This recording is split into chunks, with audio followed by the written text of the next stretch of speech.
안녕하십니까, 이태윤입니다. 집을 사는 것은 한때 부를 축적하는 지름길이었지만 지금은 가장 빠른 파산 방법이 됐습니다. 집값이 떨어지면 재산은 생각보다 훨씬 빠르게 증발합니다. 무한의 한 여성 불만 영상이 새해 첫날 바이두에서 화제를 모았고 사람들은 이를 통해 현재 주택 시장의 상황을 더 깊이 이해할 수 있게 됐습니다. 집은 인플레이션에 대항하는 가장 좋은 방법이라고 들었어요. 그런데 그건 제가 들은 가장 큰 거짓말이었어요. 제 경우를 예로 들어볼게요. 2016년에 집 두 채를 샀고 총 400만 위안이었어요.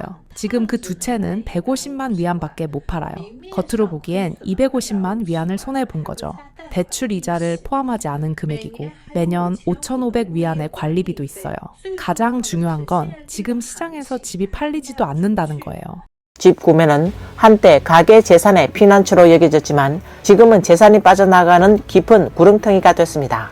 이 여성의 경험은 현재 많은 가정들의 현실을 그대로 반영하고 있습니다.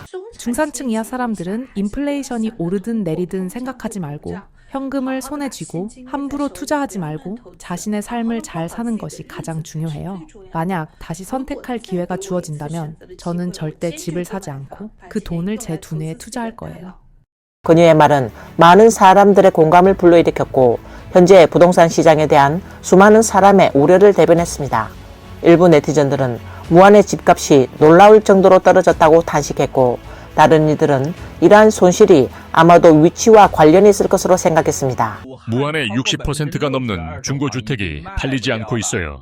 정말로 가격은 매겨져 있지만 매매가 이루어지지 않고 집을 팔려고 계획하는 사람들도 계속해서 증가하고 있어요. 현재 20만 채 이상의 매물이 나와 있고 이 숫자는 계속해서 늘어나고 있습니다. 2025년부터 절반 이상이 아마 평생 팔기 힘든 집이 될 거라고 예상됩니다. 현재 70만 위안을 거의 손해보게 됐는데 그래도 집을 팔아야 할까요? 오늘 또 집주인이 불쌍하게 보이는 날이에요. 이 바닥에 있는 먼지를 보세요. 진짜 사람이 한 명도 살지 않은 그대로입니다. 제곱미터당 13,000위안에 샀던 고급 아파트가 지금은 7,000위안 단가로라도 꼭 팔겠다고 합니다. 거의 70만 위안을 손해본 거죠. 비록 집주인이 아무것도 안 했지만 최근 몇 년 동안 집값은 총액으로 거의 반이 증발했습니다. 무한의 부동산 시장이 얼어붙었다면 남쪽의 진주라 불리는 또 다른 도시 광주 역시 부동산 시장 한파가 찾아와 사람들에게 안타까움을 자아내고 있습니다. 이 부동산 거품은 정말 너무 무서워요. 이쪽은 해동, 여기 불빛이 켜져 있는 집이 몇 채나 되는지 보세요. 정말 무섭네요. 지금은 식사 시간인데 보세요. 너무 끔찍합니다. 너무 아이러니해요. 정말 너무 아이러니합니다. 2020년에 해주 중개에서 집을 샀는데 올해 팔았어요. 계산을 해보니까 전후로 70만 위안을 손해봤어요. 그 집을 팔면서 계약금 30만 위안을 잃은 건 물론이고 이 몇 년 동안 매달 상환한 20만 위안도 모두 날아갔어요. 게다가 또 따로 10만 위안을 은행에 낸 후 겨우 그 집을 팔았어요. 세상에 정말 믿을 수가 없어요. 광주의 일부 핵심 지역 아파트 단지는 심지어 70% 할인된 가격으로 금매가 진행되고 있습니다. 황푸 어주왕의 한 아파트 단지는 기존 제곱미터당 2만 위안이던 가격이 이제는 5,500 위안으로 대폭 하락했습니다. 원룸 아파트는 20만 위안도 안 되는 가격, 투룸 아파트는 40만 위안도 안 되는 가격에 매물로 나왔습니다. 이러한 가격은 몇 년 전만 해도 상상조차 할 수 없었습니다. 그런데도 부동산 개발업체들은 여전히 조속히 매각하려 하고 있습니다. 판위 남촌의 아파트 단지 역시 70% 할인된 가격으로 금매 행렬에 조기 합류했습니다. 투룸 아파트가 단 23만 위안에 판매되고 있습니다. 그렇다면 텐허 지역은 어떨까요? 소형 아파트는 심지어 21.8만 위안까지 내려갔습니다. 이러한 가격 하락을 감당하지 못한 기존 아파트 소유주들이 분양사무소에서 난동을 부리는 사태까지 벌어지고 있습니다. 선전, 이 일선 도시 선전은 한때 수많은 사람이 꿈꾸던 곳이었습니다. 하지만 지금은 개발업체들이 집을 팔기 위해 한 채 사면 한 채를 더 준다는 1+1 판촉 수단까지 내놓고 있습니다. 최근 선전 복전의 한 아파트 단지가 이러한 광고를 내걸었습니다. 건축 면적 110에서 133제곱미터의 아파트 한 채를 구매하면 약 180만 위안 상당의 45제곱미터 규모의 작은 아파트 한 채를 무료로 증정한다는 내용입니다. 최근 전국 여러 지역의 부동산 개발업체들이 1+1 증정 방식으로 판촉을 진행하고 있습니다. 북경 통주구의 한 아파트 단지는 77제곱미터 신축 아파트 한 채를 구매하면 산동 연대의 108제곱미터 바다전망 아파트 한 채를 무료로 증정하는 이벤트를 진행하고 있습니다.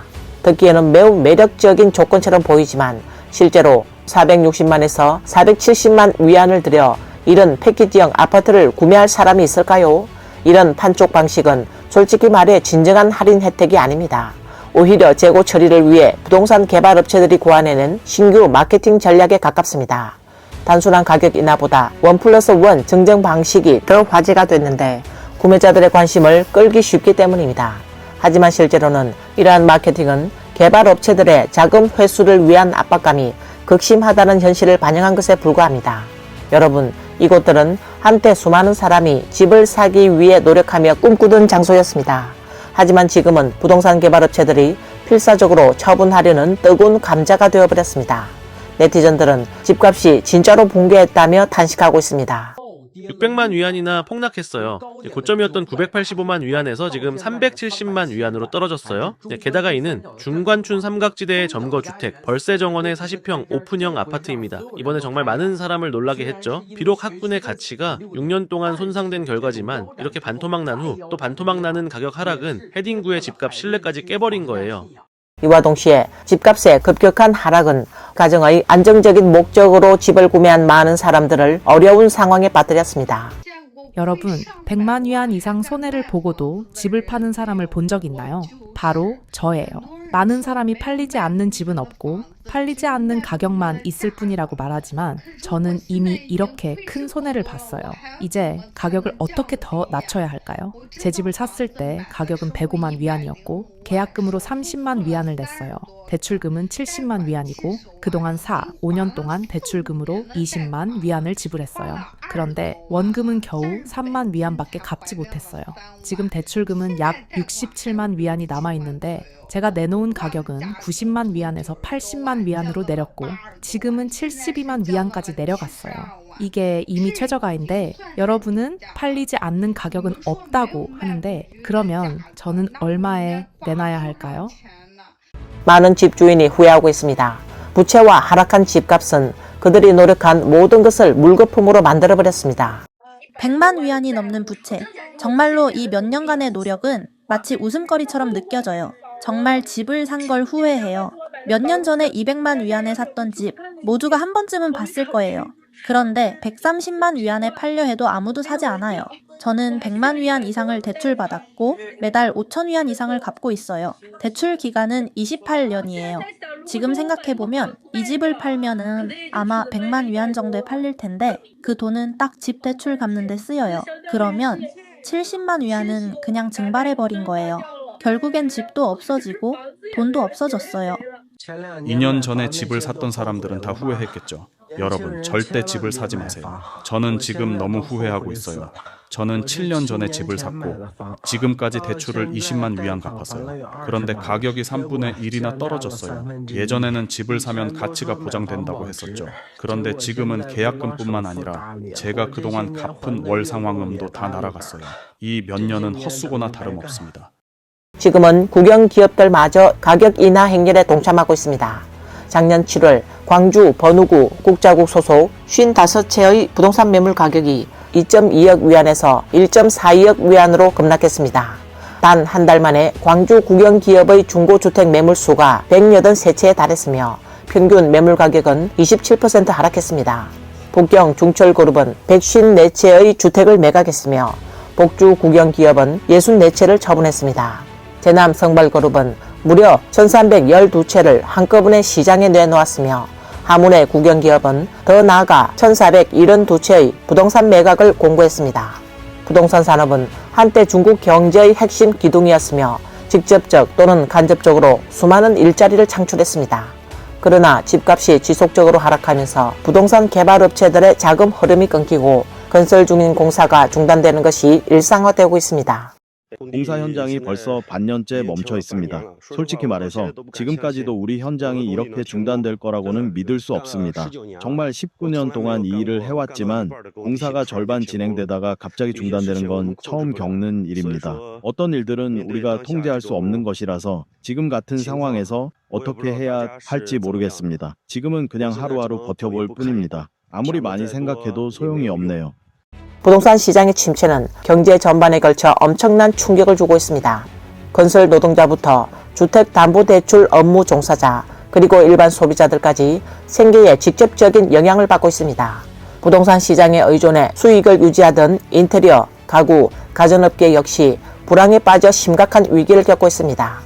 부동산과 관련된 산업이 너무 많습니다. 누군가 통계를 낸 적이 있는데 80개 이상의 산업이 부동산과 연관되어 있다고 합니다. 집값 폭락은 대규모 정전과도 같습니다. 중국에는 건설 현장에서 일하며 생계를 유지하는 가정이 얼마나 많은지 아십니까?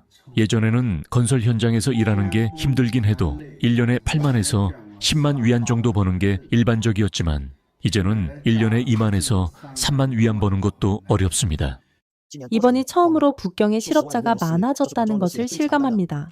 평소에 출근 시간에는 지하철에 사람이 가득 차서 항상 붐비는데 지금은 사람이 너무 적어졌어요. 도대체 얼마나 많은 사람들이 직장을 잃은 걸까요? 평소에 저는 이 구석에 서 있어도 사람들에 밀려서 한 발짝도 움직일 수 없었는데 말이죠. 집값의 급락은 소비 심리에도 큰 타격을 주었으며 많은 사람이 지출을 줄이고 있습니다. 또한 일자리 감소로 인해 더 많은 가정이 경제적 어려움에 처하게 되었으며 생활 수준이 급격히 하락하고 있습니다. 지금 각 업종에 있는 사람들이 얼마나 어려운 상황인지 아십니까? 제가 매일 만나는 고객들과 친구들 중에는 직장인, 사업가, 부자, 서민, 공무원 등 다양한 사람들이 있습니다. 그런데 요즘 모두가 위기감을 느끼고 있으며 돈 벌기가 어려워지고 함부로 소비할 수 없다고들 합니다. 현재 공무원들의 부채 수준도 상당히 높아지고 있습니다. 그 이유가 무엇일까요? 바로 공무원들의 급여가 계속 삭감되고 있기 때문입니다. 심각한 경우에는 반년 동안 월급을 받지 못한 사람들도 있습니다. 동시에 정부의 공식 발표는 지나치게 낙관적이라 현실과 동떨어진 모습이었습니다. 12월 30일 중공인력자원사회부장부는 회의를 열고 지난 1년 동안의 고용 상황이 전반적으로 안정적이라고 주장하며 업종별, 지역별 대규모 실업 리스크를 방지해야 한다고 강조했습니다. 하지만 누리꾼들의 댓글은 이러한 자기 기만적인 발언을 바로 꿰뚫었습니다.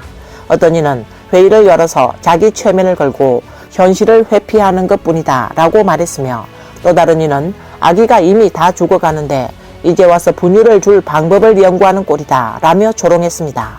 중공정부가 12월 발표한 공식 데이터에 따르면 11월 기준으로 중국의 16에서 24세 도시 노동자들의 실업률은 16.1%, 25에서 29세 노동자의 실업률은 6.7%라고 합니다.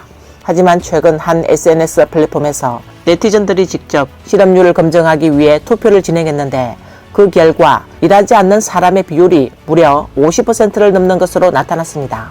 이처럼 공식 수치와 현실 간의 괴리가 커질수록 서민들의 생활고는 더욱 절실하게 다가올 수밖에 없습니다.